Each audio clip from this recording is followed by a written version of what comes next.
नमस्कार, शुभ संध्या। आज भगवान परशुराम जी की जयंती है। उनको हम नमन करते हैं। उनकी जयंती की आप सबको ढेर सारी शुभकामनाएं देते हैं। और आज की बोध कथा में हम भगवान परशुराम जी के कथा को समझेंगे, उनके द्वारा निर्माण को समझेंगे और आज की स्थिति में, आज की परिस्थिति में भगवान परशुराम क्या करते और क्या कहना चाहते, उसे जानने का प्रयास करेंगे।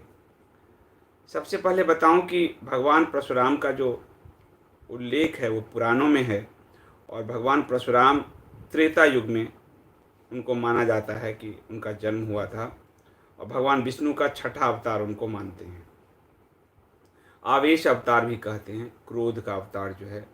और उनका जो जन्म है महर्षि जमदग्नि के यहाँ हुआ था। तो उनकी पूरी कथा मैं आप लोगों को एक बार कोशिश करता हूँ कि बताऊं। महर्षि जमदग्नि बहुत ही विद्वान थे और उनका जो है उनका विवाह जो है प्रसेनजीत नामक एक राजा की जो कन्या थी रेणुका, उनके साथ हुआ था। रेणुका के 5 पुत्र हुए थे, रुक्ममान, सुखेन, वसु, विश्वाणस और परशुराम। कहानी है कि एक बार रेणुका जो है नदी में स्नान के लिए गई थी और वहाँ पर एक देवता जो थे चित्ररथ, वो भी वहाँ पर स्नान कर रहे थे। कहते हैं ऐसा कि चित्ररथ काफ़ी सुंदर थे और उनको देखकर स्नान करती हुई रेणुका का मन चंचल हो गया। जमदग्नि बहुत पहुँचे हुए ऋषि थे, त्रिकालदर्शी थे। उनको इसका पता चल गया अपने आश्रम में बैठे बैठे ही, और वो क्रोधित हो उठे और उन्होंने अपने पुत्रों से बारी बारी से कहा कि अपनी माता की हत्या कर दो, वध कर दो, हत्या नहीं वध कर दो। बाकी जो पुत्र थे, 4 पुत्र, उन्होंने असमर्थता जाहिर की। उन्होंने कहा कि मैं माता का वध नहीं कर सकता। लेकिन परशुराम जी ने पिता की आज्ञा मानते हुए माँ का सिर काट डाला था। अपनी आज्ञा की अवहेलना देखकर जब जमदग्नि जी काफ़ी क्रोधित हुए थे और चारों पुत्रों को भी जड़ होने का श्राप दे दिया था। और परशुराम से वो बहुत प्रसन्न हुए। उन्होंने कहा कि वर मांगो। परशुराम जी ने वर में माता की फिर से जो है माता फिर से जीवित हो जाएं, साथ ही माता उस स्मृति को भूल जाएं जो चित्ररथ के समय जो है मन चंचल हुआ था, या फिर इसकी वजह से उनकी हत्या हुई, वो स्मृति वो भूल जाएं। और जो चारों भाई हैं उन चारों भाई को पुनः चेतना में लौट आएं। वो बहुत प्रसन्न हुए अपने पुत्र से और उन्होंने पुनः ये जो है आशीर्वाद दिया और जो पत्नी है वो फिर से सदैव वापस आ गई। जो जमदग्नि ऋषि के आश्रम में कहते हैं कि कपिला कामधेनु नामक गाय होती थी। और कार्तवीर्य अर्जुन जो राजा थे, उनके सहायता जो है करने के लिए एक बार उन्होंने गाय का उपयोग देखा कि वो उस गाय से जो है किस तरह से वो उसकी सहायता कर रहे हैं। और उन्होंने गौ की मांग की। जब गौ की मांग की उन्होंने पूरा नहीं किया तो क्रोध में उन्होंने जमदग्नि ऋषि ने का वध कर दिया और कामधेनु गाय को अपने साथ ले गए। माता विलाप करके अग्नि समाधि ले ली।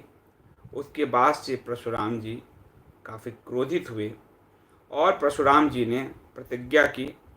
ये जो राजा थे वो हैहक वंश के राजा थे। एक क्षत्रियों में हाय वंश है। और पुराणों के अनुसार परशुराम जी ने हाय वंश का समूल नाश कर दिया। एक बार नहीं 21 बार।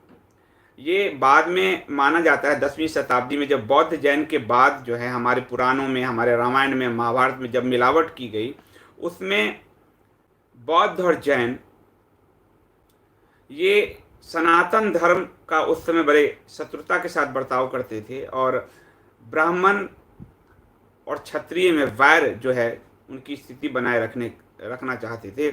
इसलिए हाय वंश की जगह क्षत्रियों का समूल नाश हमारे शास्त्रों में कर दिया गया। इसके कई कई प्रमाण मिलते हैं, 6 पग जो जोड़े गए हैं। असल में क्षत्रियों के एक वंश है वंश का समूल नाश महाराज भगवान परशुराम ने किया था। तो भगवान परशुराम ने किस तरह से चीज़ों को क्या क्या आज के समय में कहाँ कहाँ उन्होंने युद्ध जीता वो भी मैं बताऊंगा, लेकिन आपको बता देता हूँ कि जो सहस्त्रार्जुन थे वो बहुत वीर थे, ऐसा नहीं, वो राजा भी बहुत वीर थे। और राजा ने इनके पुत्र पौत्रों का जो है पुत्र पौत्र तक 21 राजाओं का वध किया था। चंद्रवंशी राजा थे ये।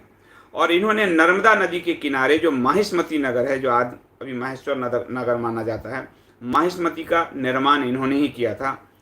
और आगे जाके इनके कुल में बहुत बड़े बड़े राजा भी हुए। और जो वीर अर्जुन थे वो भगवान दत्तात्रेय के बड़े को प्रसन्न करके वरदान प्राप्त किया था, हजारों हाथों का बल प्राप्त किया था, लेकिन परशुराम जी के सामने ये नहीं चल पाया, उनके क्रोध के सामने। और फिर जो है बाद में उनके वंश में एक पुत्र हुआ जयध्वज। जयध्वज जो है वो काफ़ी समय तक अवंतिका में रहा, लंबी लड़ाई लड़ा उसने परशुराम जी के साथ, लेकिन उसकी विजय नहीं हुई। और वर्तमान में जो कहा जाता है कि सहस्त्रार्जुन की जो समाधि है वो मंदिर है इंदौर से करीब 90 किलोमीटर दूर नर्मदा के किनारे महेश्वर में, उस राजा की अभी भी कहते हैं कि वो वहाँ पे एक शिवलिंग स्थापित है। तो ये कहानी आपको बताया। अब जो आपको आधुनिक चीज़ें मैं बताता हूँ कि परशुराम जी क्या थे। परशुराम जी जो थे उनके हिमालय का जो पूरा उत्तरी भाग है, उनकी जो लड़ाई कहाँ तक हुई, हिमालय का जो उत्तरी भाग है पूरा, हिमालय के उत्तर, अफगानिस्तान, ईरान, इराक और अरब में भी जाकर शत्रुओं का नाश किया था। आप जो आज का अरब कंट्री देख रहे हैं जहाँ से इस्लाम चला, तो परशुराम जी ने वहाँ तक विजय पाई थी, वहाँ तक खदेड़ा था उनके वंश को। तो उसके बाद ये जो ईरान बना, बाद में ईरान बना, वो पहले पर्शिया था, भारत। ये परशुराम जी के फरसे से माना जाता है कि उसको विजित किया था परशुराम जी ने, और उसके जो उनके अनुयायी बन गए थे सारे अग्निपूजक, जो जरस्त्रुतवादी थे, वो सब उस जमाने में परशुराम जी का ही उन्हीं के फरसे से माना जाता है ईरान का जो है निर्माण हुआ। उसको पर्शिया जो है बाद में वो इस्लाम के आक्रमण के बाद ईरान का रूप जो है ले लिया उसने। और उस समय आर्यन भूमि कहते थे ईरान को, आर्यन का कश्यप भूमि क्षेत्र था वो, और आर्यक भूमि था इराक। तो बाद में बेबीलोन की सभ्यता बनी और फिर उसके बाद इस्लाम के आने के बाद वो सब नष्ट हुआ। तो परशुराम जी का विस्तार कहाँ तक था ये आपको समझने की जरूरत है कि दुष्ट आतताइयों को सजा देने के लिए परशुराम जी ने कहाँ तक उनको खदेड़ा और नष्ट किया।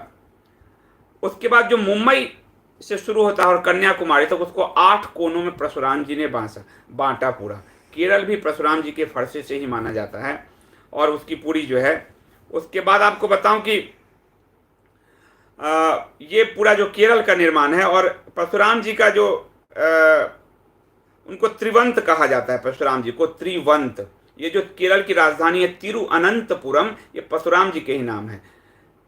तो त्रिवंत क्यों कहा जाता है परशुराम जी को? क्योंकि परशुराम जी में ब्रह्मा जी की तरह सृष्टि का संचालन, विष्णु जी की तरह उसका पालन, और विष्णु के तो अवतार ही थे, और महेश की तरह उसका संहार करने की शक्ति, इतना बड़ा संहार किया था।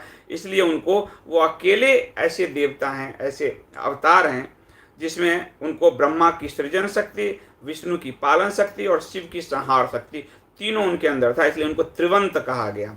और वो जो उनकी तपस्थली थी वो त्रिअनंतपुरम के नाम से आज भी प्रसिद्ध है, जो केरल की राजधानी है। यही नहीं, ब्रह्मपुत्र नदी हो, रामगंगा नदी हो और बाणगंगा नदी हो, इनकी पूरी दिशा को मोड़ दिया था परशुराम जी ने। वो इतने वीर थे, उनकी दिशा, यानी कि कहा जाता है आधुनिक जो नगरों का पूरा और इन सब का विकास हुआ, कृषि बढ़ी, ये सब इसके लिए नदियों की पूरी दिशा को, धारा को उन्होंने मोड़ दिया था। और रामायण में भी आप परशुराम जी को देखते हैं। उसके बाद आप महाभारत में द्रोणाचार्य, उसके बाद गंगापुत्र भीष्म या फिर कर्ण, ये तीनों परशुराम जी के ही शिष्य हैं। परशुराम जी ने शस्त्र पूरी विद्या का विकास किया, शास्त्र और शस्त्र का सम्मिलन किया, और वो जो पूरी विद्या है, आधुनिक जो मार्शल आर्ट है दक्षिण में, हाथ से मार्शल आर्ट का विकास अगस्त्य ऋषि ने किया, पर उसको शस्त्र के जरिए जो उसका रूप दिया, आधुनिक जो तलवार, भाले, उसमें लाठी, और तो मार्शल आर्ट पूरी दुनिया में चाइना, कोरिया, जापान तक फैला, उसके जन्मदाता थे परशुराम जी। शस्त्रों के जरिए हाथों से उसका विकास दक्षिण में अगस्त्य ऋषि ने किया था, और उसमें शस्त्र लाकर, और भगवान विष्णु के अवतार एक ही काल में जो है भगवान श्री कृष्ण को सुदर्शन चक्र भी परशुराम जी ने सौंपा था। तो जब ये युद्ध हुआ था परशुराम जी के साथ, तो परशुराम जी के पक्ष में अयोध्या, मिथिला, काशी, कानकुब्ज, कनेर, विंग, मगध, वैशाली सारी प्रांत थे, और जो है वंशीय राजा थे उनके साथ थे पूरा Sindh, Maharashtra, Gujarat, Rajasthan, Punjab, Lahore, Afghanistan, Kandahar, Iran, Oxiana, Iraq, वो पूरा पोर्शन। तो परशुराम जी, इसलिए आप कहोगे कि कैसे वहां तक पहुंचे, तो आपको बता दिया कि उनके साथ कितनी बड़ी सेना थी और परशुराम जी के साथ कौन कौन प्रदेश था, और तब उन्होंने वहां 21 पूरे उनके वंश का नाश किया। 21 बार क्षत्रिय विहीन करना, ये बाद में ब्राह्मण और क्षत्रियों में एक विरोध पैदा करने के लिए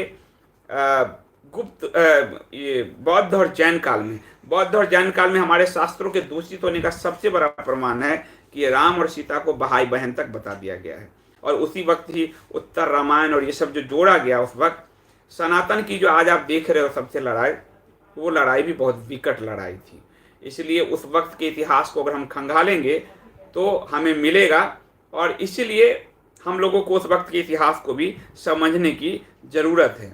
और उसी में फिर उन्होंने ब्राह्मणों से बौद्ध श्रमणों का बड़ा विद्रोह था, विरोध था।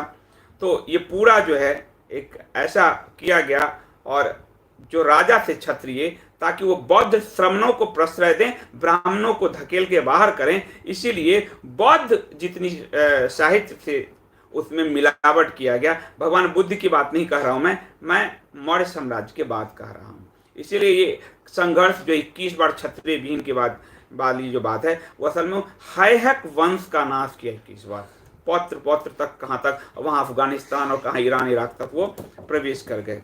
तो उसके बाद कहा जाता है कि उसके बाद वो जो है भगवान महादेव की कृपा से योग के द्वारा परशुराम जी को ये आशीर्वाद मिला कि वो दिगंत वो अमर रहेंगे, और अभी भी माना जाता है कि वो अभी महेंद्र पर्वत के किसी गुप्त स्थान में रहते हैं। अभी भी यह माना जाता है कि महेंद्र पर्वत पर रहते हैं। और ये जो धर्म ग्रंथों में है कि है वंश का और परशुराम जी का जो युद्ध हुआ, इसका काल करीब 16,300 साल पहले का माना जाता है, जबकि जो पश्चिम के विचारक हैं वो महाभारत को ही 3500, 4000, 5000 मानते हैं। लेकिन जो पुराणों का काल है, इसलिए मैं पुराणों पे पूरा अध्ययन कर रहा हूँ। पुराण जिनको उत्तर रामायण देखने जाना है वो जा सकते हैं, मैं नहीं देखता हूं, तो इसलिए लेकिन जो लोग जा सकते हैं वो जा सकते हैं, कोई इशू नहीं है। बाद में आप इसको देख लीजिएगा, रिकॉर्डेड ही रहेगा। तो ये है कि कुछ दंत कथाएं हिमालय की वादियों में बाद में ये चीज़ हुआ। नीना जी बहुत धन्यवाद सुपर चैट के लिए, हमारे यूएस से हैं, अप्रवासी हमारे दर्शक हैं।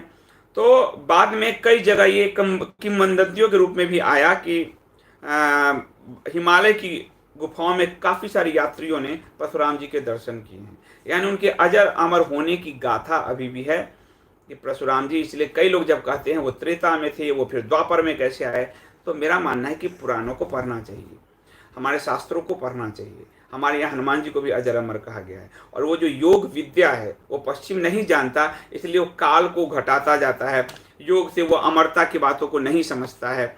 और बाद में हिमालय और तिब्बत के बीच में, वो तिब्बत तो चीना चाइना ने ले लिया, वो जो एक क्षेत्र का है जो बड़ा अदृश्य लोक है, वहाँ ऐसी आत्माएं हैं, दिव्य आत्माएं हैं, ईश्वरीय आत्माएं हैं, जो माना जाता है कि वो जो अदृश्य शक्तियां हैं उन्हीं की वजह से भारत बचा हुआ है, उन्हीं की वजह से। और जब 1962 में चाइना ने हम पर हमला किया और उससे 50 में तिब्बत छीन लिया, तो उसी से आहत होकर राष्ट्रकवि दिनकर ने परशुराम प्रतिज्ञा लिखी थी, उस वक्त ही आहत होकर। तो वो उस क्षेत्र को माना जाता है, बाद में उनको ज्ञानगंज की उपाधि भी उस पूरे एरिया को दी गई। तो वो एक अदृश्य क्षेत्र है, जिसके कारण और कहा जाता है कुंभ के मेले में ऐसी अदृश्य आत्माएं अलग अलग शरीर धारण करके पृथ्वी पे आती है कुंभ स्नान में, इसलिए कुंभ का बड़ा महत्व होता है। तो ये बात है। और इसलिए परशुराम जी ने कहा क्या? परशुराम जी ने कहा कि जब आतताई और अत्याचार बढ़ जाएगा तो उसका सर्वनाश करने के लिए यानी आपको अपना कर्म करना ही होगा। और बहुत अच्छा है, पर शस्त्र के साथ भी आप रहें, ये परशुराम जी की मूल शिक्षा है। और उसको ही भूलने के कारण भारत नष्ट हो गया। ये शुरुआत बौद्ध धर्म के बाद, अशोक के बाद शुरू होता है। और अहिंसा की ऐसी बीज ऐसा बोया गया कि धन्यवाद देवांग भट्ट जी, बहुत धन्यवाद आपका। आप कह रहे हैं बोध कथा आपको अच्छा लगता है। मैं बहुत दिनों से नहीं आ रहा था, पर आप जैसे कई साथियों ने वही कहा, बोध कथा आप कहते रहिए, कम लोग ही सुने, कोई बात नहीं। तो बहुत बहुत धन्यवाद आपका। तो जो मैं कह रहा था कि बौद्ध धर्म के बाद वो जो अहिंसा का एक बीजारोपण हुआ, आप जब देखोगे कि हम परशुराम जी कहाँ ईरान, कहाँ इराक, अफगानिस्तान जीतते चले जाते हैं, और कहाँ बाद में उसी एरिया से हमारे जो बौद्ध और उसका प्रभाव ऐसा पड़ा कि हम नष्ट होते चले गए, लूटते चले गए, अहिंसा को अपना लिया हमारे किसी देवता के पास। इसलिए ज्ञानी है परशुराम जी, शस्त्र भी है और शास्त्र भी उनके हाथ में। और उसके बाद फिर हमारे स्वतंत्रता आंदोलन में भी जो शस्त्र के साथ थे हमारे सुभाष चंद्र बोस, उसको भुला दिया गया और अहिंसा का डुगडुगी पीट दिया गया। तो ये जो हिंदू धर्म का बहुत ही मानस के साथ कंडीशनिंग किया गया कि इन लोगों के अंदर वीरता का भाव है, और वो उस वक्त जाति जैसी कोई प्रथा, कोई भी अपने धर्म को समझते हुए युद्ध में भाग ले सकता था। अगर आपको मौर्य वंश का मैं इतिहास बताऊं, उस समय के कई गणराज्य ऐसे थे जहां सैनिक शिक्षा अनिवार्य था, महिलाओं से लेकर पुरुषों तक का सैनिक शिक्षा अनिवार्य था। और एक तो ऐसा था वहां का गणराज्य, में किसी दिन और कहानी में आऊंगा, जहां तो संतान की उत्पत्ति यानी संतान पैदा करने का अधिकार ही उन्हें मिलता था जो शारीरिक रूप से बहुत स्वस्थ होते थे। इस भारत की बात बता रहा हूं। इसलिए महाभारत काल में अभी आप देख रहे होंगे पुत्र की उत्पत्ति के कितने सिद्धांत उस समय काम कर रहे थे। आज ये लोग काम बोलते हैं कि हमारे यहाँ स्वरोगोशी है, ये है, वो है। उस वक्त आप सोचिए, उस वक्त कितनी तरह की चीजें थी। और मौर्य काल में कह रहा हूं कि आपको इतिहास है उसका प्रमाण कि कई गणराज्य में, जो 16 गणराज्य थे हमारे, उस वक्त ये व्यवस्था थी। लेकिन अशोक के बाद इस तरह की एक नपुंसकता व्याप्त हो गई। इसीलिए जब इस्लाम में जो बुत परस्त है, रामधारी सिंह दिनकर को पढ़िए, बुत शब्द बुद्ध का अपभ्रंश है, बुद्ध का अपभ्रंश है। बौद्धों ने वहां तक इतना बुद्ध की मूर्तियां बना दी थी, जो इस्लाम की पूरी लड़ाई शुरू हुई, तो वो बुत परस्त यानी बौद्ध का वो अपभ्रंश है। सनातन तो वहां तक जीत कर आया था, भगवान परशुराम जीत कर आए थे। कहाँ? वहां ईरान इराक से लेकर और केरला तक और रामेश्वरम तक। आप सोचिए भगवान परशुराम का विस्तार किस तरह से था, और वो हम भूल गए। इसलिए आज बहुत सारे लोग भगवान परशुराम की जयंती पर आपको बधाई देते नहीं नजर आएंगे, क्योंकि वो आप उस शास्त्र के साथ शस्त्र को स्मरण में ना ले आए। इसीलिए कई लोग भगवान परशुराम की कथा या उनके उस विवेचन से डरते हैं, क्योंकि अगर आपके अंदर वो शास्त्र के साथ शस्त्र की जो संगति है वो आपके अंदर आ गया, यानी आपके अंदर वो जो कुंठित दमन आपको दबाया गया है, उससे आप विद्रोह कर देता है आपका व्यक्तित्व। यही परशुराम है। इसलिए ब्राह्मण जिनको पूजा पाठ जिनका कर्म था, परशुराम जी ने फरसा उठा लिया आतताई राजाओं को समाप्त करने के लिए। और एक और बड़ी बात आपको बताऊं कि परशुराम जी ने राजाओं से त्रस्त लोगों में, ब्राह्मणों को, वनवासियों को, किसानों को, आदिवासी वनवासियों को, सबको मिलाकर सेना बनाई थी, जो हम राम में देखते हैं। यानी वो जनता के प्रतिनिधि थे। और आज जनता का जो दमन हुआ उसके बाद, इसीलिए कई लोग परशुराम जयंती की बधाई से भागते हैं, क्योंकि वो आपके अंदर वो तेज उत्पन्न न हो जाए जो दबाया गया है। अहिंसा अहिंसा अहिंसा अहिंसा माला जो जपा दिया गया है, उस माले पर सीधा प्रहार परशुराम जी करते हैं। ठीक है, राम राजा हैं तो उनका कर्तव्य है क्षत्रिय हैं। ठीक है, अर्जुन भीम वो उस वंश के राजा हैं, क्षत्रिय, उनका कर्तव्य है। लेकिन एक ब्राह्मण अगर हथियार उठाता है जिसका कर्तव्य शास्त्र पढ़ाना था, इसका मतलब है कि वो जिजीविषा भारत के लोगों में थी और वो ब्राह्मण इराक तक जीत कर जाता है, वहां तक वो लड़ाई लड़ता है। 21 बार एक वंश के लास्ट आखिरी तक, यानी कि जो कांटों से भरे मार्ग में जैसे चाणक्य ने मट्ठा उड़ेल दिया था, उसी तरह कि आतताइयों का बीज तक नष्ट कर दो ताकि ये आतताई फिर पैदा ना हो सके। इसीलिए बड़े समय तक भारत निर्बाध रहा। और परशुराम जी शस्त्रों का बड़ा विकास करते थे, निर्माण करते थे। ये जो शस्त्र आप देख रहे हैं उन सब का निर्माण करके उनको सौंपा भीष्म को, द्रोण को, कर्ण को, भगवान कृष्ण को। तो हम आधुनिक हर तरह के शस्त्र, दिव्यास्त्र ही नहीं केवल, फरसा नजदीक के वार के लिए, उसके बाद धनुष पे दिव्यास्त्र, उनके पास खुद शिव जी का धनुष था जो कहते हैं महाभारत में उन्होंने कर्ण को दिया। फिर उसका शस्त्र का नया रूप सुदर्शन चक्र। तो हमें हमारी संस्कृतियों से बहुत ही तरीके से काटा गया ताकि हम विस्मृति के शिकार हो जाएं, हमारे स्मृति लोप के शिकार हो जाएं। और जब जड़ कट जाता है, जैसे एक बच्चा है उसको पता ना हो उसके पिता का क्या नाम है, तो पूरी जिंदगी उसको लोग लावारिस कहते हुए उसके पूरे आत्मविश्वास को जैसे कुचलते हैं, उसी तरह भारत को कहा गया तुम्हारा कोई इतिहास नहीं, तुम्हारा कोई धर्म नहीं, तुम्हारी कोई चेतना नहीं, और उसको कुचलता चला गया सब, जिसके कारण भारत बार बार हारा। लेकिन भारत ऐसा नहीं था, भारत की तो देवियों के हाथ में भी शस्त्र हैं।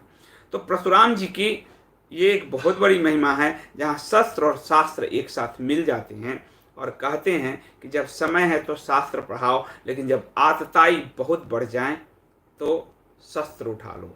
और इसीलिए कम से कम हम ठीक है, देखिए हमारे घर में अपनी आत्मरक्षा के लिए कुछ शस्त्र तो होने ही चाहिए। मेरा मानना है आप लाठी अच्छा ही चलाना सीख लें, फरसा तलवार ये होने चाहिए। आप सरकार के भरोसे, सरकार तो 100 नंबर कॉल करोगे कभी कोई आएगा, पुलिस आएगी, नोटिस होगा, फलनामा, ये वो प्रकृति है जो हमारे अंदर बोया गया।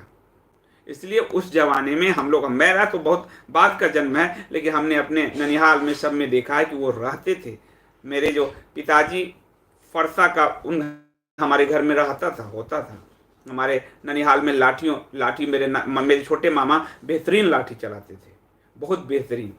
तो वहां तक चीजें थी, लेकिन धीरे धीरे सब स्मृति लोप का शिकार हो गया। तो इस वजह से हमको परशुराम जी को अपने जीवन में याद रखना है। इस पूरे का मंतव्य यही है कि उनको जीवन में याद रखना है, उतारना है, हमें भूल जाना है। क्योंकि बौद्धों ने हमारा जो उस समय और उस वक्त, जब बौद्ध, आप खुद देखेंगे कि परशुराम जी जैसा रूप किसने धरा। आखिरी मौर्य जो बौद्ध था, बृहद्रथ की हत्या एक ब्राह्मण पुष्यमित्र शुंग ने किया। यानी परशुराम जी की उसी प्रतिज्ञा को कि जब राजा आतताई हो जाए तो हर कोई भी शस्त्र उठा सकता है। राजा यानी व्यवस्था आतताई हो जाए और तब कोई भी उठा सकता है। और शुंग वंश के समय में हमारे शास्त्रों का फिर से पुनः जो है उसका पुनरुत्थान का दौर शुरू हुआ। फिर गुप्त वंश काल आया आगे।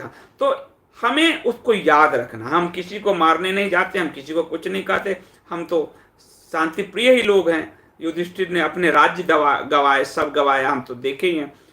राम जी बार बार रावण को दूध भी भेज रहे थे, क्षमा प्रार्थना, लेकिन जब कोई क्षमा में नहीं मानता है तब आखिरी रूप परशुराम का है। इसलिए भगवान विष्णु का आवेशा अवतार है।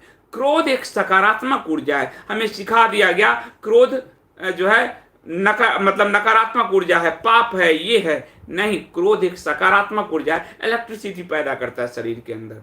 क्रोध एक ऊर्जा है और उस ऊर्जा के को दमन सिखाया गया और उस दमन के कारण इस पूरे व्यक्तित्व में कुंठा पलता चला गया। बौद्ध धर्म में भगवान बुद्ध हर कोई तो नहीं हो सकता, पर ये जो सिखाएगा अहिंसा, अपरिग्रह, ये सारा जो सिखाया गया, इसने पूरे व्यक्तित्व को कुंठित कर दिया। और बाद में आज़ादी के आंदोलन में यही काम गांधी ने किया और जिसके कारण मोपला में जो एसी केरला में जो भगवान परशुराम की धरती है, कितने हिंदू मारे गए। तो और उनकी गांधी की सबसे बड़ी विफलता भारत विभाजन है, 10 लाख लोग मारे गए। इसलिए परशुराम जी को हर व्यक्ति अपने व्यक्तित्व में समाहित कर ले, हर हिंदू हर सनातनी समाहित कर ले। यही मेरा उद्देश्य है कि आज मैं आपको ये कहानी सुना रहा हूँ। और जो अजर अमर हैं, महेंद्र पर्वत में गुप्त रूप से अभी रहते हैं, और कई कथाएं आई हैं कि लोगों ने देखा। वो जो एक अदृश्य क्षेत्र है, जो तिब्बत का अदृश्य क्षेत्र, जिसको नेहरू जी ने मान्यता दे दिया चाइना को, माओइस्ट चाइना को, वरना वो तिब्बत वो भूमि थी जहाँ देव वास करते थे। हमारा जो कैलाश मानसरोवर चला गया उसी वजह से 1950 में तिब्बत पे हमला। जब तक तिब्बत हमारा पड़ोसी था तब तक धर्म का कभी हम पर आक्रमण नहीं हुए। कैलाश मानसरोवर वो अदृश्य जो मंडल है, क्षेत्र जिसको ज्ञानगंज बोलते हैं, लेकिन चाइना के आक्रमण के बाद पूरी छिन्न भिन्न हो गई पूरी परंपरा, और उसको सबसे पहले मान्यता देने वालों में संयुक्त राष्ट्र संघ में हमारे नेहरू जी ही थे। तो हमें बहुत कुछ सीखना पड़ेगा, जानना पड़ेगा, वरना जिसके बाप के नाम नहीं पता होते, कितना ही बड़ा हो जाए वो उस कुंठा भाव से नहीं निकल पाता। इसलिए अतीत का ज्ञान जरूरी है, और अतीत में अटकना नहीं है, अतीत से सीख कर आगे बढ़ना है। बहुत बहुत धन्यवाद देवांग भट्ट जी, बहुत धन्यवाद। वो कह रहे हैं प्रणाम संदीप जी, आपको लाइव सुनने में बड़ा अच्छा लगता है। आपकी बोध कथा जैसे अपने परिवार का ही कोई बड़ा सुना रहा है। भगवान सदा आपका भला करे। बहुत धन्यवाद देवांग जी, हमारे प्रवासी साथी हैं, दर्शक हैं, बहुत बहुत धन्यवाद। कुंदन शाह जी, बहुत धन्यवाद। मुझे लगता है इस समय जो है अप्रवासी साथी ज़्यादा आ रहे हैं, यानी ये जो समय है 8 बजे का, ये हमारे यूएस में शायद मुफीद समय है। तो ये जो है बहुत अच्छा। नीना जी, ये भी हमारे यूएस से हैं, और सुपर चैट में भाग लेने के लिए बहुत धन्यवाद नीना जी आपका। तो सारे साथियों का जो है, देवांग भट्ट जी बहुत धन्यवाद, मनीष जैन जी बहुत धन्यवाद। और देवांग जी ने एक और सवाल पूछा है कि संदीप जी, क्या ये सत्य है कि आचार्य चाणक्य और चंद्रगुप्त ने अहिंसा जैन धर्म के कारण मतभेद थे? कभी पुष्यमित्र शुंग की भी कथा सुनाइए, बड़ी कृपा होगी। जरूर सुनाऊंगा मैं। और चंद्रगुप्त मौर्य, चंद्रगुप्त जैन नहीं थे, इनको जैन बना दिया गया, कहा गया। ये बड़ी हम लोग जो देख रहे हैं वो विकृत सनातन में से कई धाराएं निकली। लेकिन अब जैसे उदाहरण ले लो कि सनातनियों की रक्षा करने के लिए सिख खालसा पंथ की स्थापना की गुरु गोविंद सिंह जी ने, बाद में वो एक नया धर्म ही बन गया, वही स्थिति हुई। तो धीरे धीरे मैं बताता जाऊंगा। टी प्रसाद जी बहुत धन्यवाद सुपर चैट के लिए। I agree, Buddhism and Gandhi made us important, वो सही कह रही हैं, क्योंकि हमारे अंदर उस पूरी भाव को ही, उनको बहुत बहुत धन्यवाद सुपर चैट के लिए। ये भी हमारे प्रवासी दर्शक मित्र ही हैं। वो भाव सुखा दिया गया हमारे अंदर, उस भाव के लिए हमें जूझना होगा। और ये सनातन, मैं आपको ये बता रहा हूँ कि पर्शिया परशुराम जी का फरसा है, यानी ईरान से इराक तक को, वहाँ तक वो जीते। आपको ये कहानी लगती होगी, पर परशुराम जी का जो मंथन करेंगे, और मैं आप लोगों को, मैं पुराणों के अध्ययन में लगा हुआ हूँ। मैं अगर पुराण का अध्ययन, और मैं पश्चिम द्वारा जो पुराणों के अध्ययन को प्रस्तुत किया गया उस पर नहीं लगा हूँ। इसलिए मैं कह रहा हूँ कि परशुराम जी और है वंशीय जो सहस्त्रार्जुन के बीच 16,000 साल पहले युद्ध हुआ था। तो मेरी कोशिश है कि पुराणों से वो मत के आप लोगों के लिए शॉर्ट में, क्योंकि जो सूर्यवंश और चंद्रवंश की पूरी वंशावली है वो पुराणों में है। महादेव मणि जी बहुत धन्यवाद सुपर चैट के लिए। आपको बोध कथा बहुत अच्छी रहती है, बहुत धन्यवाद। तो मुझे लगता है कि अफसोस हो रहा है कि मैं कई दिनों से नहीं आया, काफ़ी लोग शिकायत कर रहे थे, तो उनका शिकायत, उनकी जो का अनुरोध जायज़ ही था। तो हम सब इस चीज़ को धीरे धीरे, मैं आपको उस इतिहास के पड़ाव को ही कहानियों के रूप में सुनाता जाऊंगा, इसी बोध कथा में कोशिश करूंगा। और प्लीज़ अपने अंदर परशुराम जी को जिंदा रखिए, शस्त्र और शास्त्र दोनों को अपने अंदर जिंदा कीजिए। शस्त्र अपने बचाव के लिए, शास्त्र तर्क और तथ्य के लिए, ये बहुत ज़रूरी है। और माधव मणि जी, चाणक्य जी की कोई बुक बताएं। माधव मणि जी, बहुत सारे मिलावट है, बहुत ढूंढ, मैं खुद ही इतना रिसर्च में लगा हुआ हूँ कि मुझे कहीं आधा यहाँ सही लगता, कहीं वहाँ आधा वहाँ सही लगता। तो मैं कोशिश कर रहा हूँ। पर एक किताब मैंने आपको बताया कि एक जो कुंजी की तरह है, वो वीर सावरकर ने लिखी थी, वो किताब मैं आप लोगों को बताऊंगा। तो वो थोड़ा सा पढ़ लेंगे तो एक जो आपका आउटकम तैयार हो जाएगा। और दूसरा, रामधारी सिंह दिनकर का संस्कृति के 4 अध्याय जरूर पढ़ लीजिए, क्योंकि उससे आपका एक आउटलाइन पूरा बन जाता है। वो बहुत ज़रूरी किताब है, वो बेसिक किताब है, वो पढ़िए, हर आदमी पढ़िए, एक बार पढ़िए जरूर। ये गौरव चौधरी जी कह रहे हैं, रामायण में अगर राम जी के साथ योगी जी होते तो राम सेतु और वानर सेना का खर्च रावण से ही वसूलते। ये बहुत अच्छा जोक है, बहुत धन्यवाद आपका। और ये हमारे विच बुक्स ऑन भगवान परशुराम, ऋषभ जैन जी, भगवान परशुराम का जो है बिखरा हुआ है पुराणों में, लेकिन उसको औपन्यासिक रूप में कन्हैया लाल मानिकलाल मुंशी जी ने, के एम मुंशी जी ने बहुत अच्छे से उतारा है। तो वो राजकमल प्रकाशन से उपन्यास के रूप में है वो, पर आपको उस कथा को का एक भान हो जाएगा, तो वो आप जरूर पढ़िए। प्रतिभा शर्मा जी हमारे मेंबर हैं, वो कह रहे हैं मेरा बेटा छोटा है, पर मुझे लगता है ये सही समय है शास्त्र के साथ शस्त्र की शिक्षा का, और हम सब भी अपने शरीर को मजबूत बनाइए। बहुत अच्छी बात है। पहले हम अपने इम्यून सिस्टम को डेवलप करें, और बचपन से ही जूडो, कराटे, मार्शल आर्ट, पूरी दुनिया को मार्शल आर्ट जिस भारत ने दिया वो भारत भूल गया, और चाइना को याद रहा, जापान को याद रहा, कोरिया को याद रहा। भारत से जो परशुराम जी द्वारा विकसित मार्शल आर्ट को केरला पूरा उन्होंने बताया, तिरुवनंतपुरम मैंने कहा आपको, त्रिवंत उनको कहा जाता था, और वहां से बोधि धर्मन, दक्षिण से बोधि धर्मन इसको ले गए चाइना में। वो बोधि धर्मन की कथा भी एक दिन मैंने आपको सुनाई थी। मैं छोटा छोटा सुनाता चलता हूँ, बहुत डीप हो जाएगा, प्यास जगने पर फिर मैं और धीरे धीरे आपको बता जाऊंगा। तो मैं आप सबका बहुत बहुत धन्यवाद। और मुझे लग रहा है कि मैंने आप लोगों के साथ अन्याय किया, इतने दिनों से नहीं आकर बोध कथा में, क्षमा प्रार्थी हूँ। मैं पढ़ता रहता हूँ, कई बार तो मुझे लगता है पढ़ ही लूँ, कम ही लोग आते हैं तो मैं पढ़ ही लूँ, पढ़ने का लालच मेरा ख़त्म नहीं होता है, तो ये बड़ी दिक्कत है। ये हैं अरिहंत जी कह रहे हैं, मैं गोविंद सिंह को कोई गुरु नहीं मानता, संजीव जी कृपया जफरनामा पढ़ें। उन्हें गोविंद सिंह जी ने खुद को अरिहंत जी, कुछ चीज़ों का सम्मान करना चाहिए हमें, हम सबको। गुरु गोविंद सिंह ने मार्शल एक कौम बनाया, सम्मान करते हैं, सम्मान करते हैं कुछ चीज़ों का। और बुद्ध जो है, आप अभी भी जाए, जैसे आप कह रहे हो बुद्ध की बात, आपके कहना सही है, क्योंकि वहाँ भी बुद्ध नहीं पूजे जाते, मूर्ति तो सब मूर्ति के विरोध में ही आया। पर हिंदू धर्म में भी कई धाराएं हैं निर्गुण है जो मूर्ति नहीं पूजते हैं, तो आप सही कह रहे हो। अकरम खान कर रहे हैं, अल्लाह अकबर, जय, आप शुभ शुभ रहें, बहुत अच्छा हो, भगवान आपकी रक्षा करें। मैं तो कहूँगा ईश्वर आपकी रक्षा करें। तो इसको हम ख़त्म करते हैं। बहुत बहुत धन्यवाद आप सबका, और मिलते हैं कल सुबह, कल दोपहर 3:30 बजे पॉलिटिकल डिस्कोर्स के साथ। बहुत बहुत धन्यवाद, शुभ रात्रि।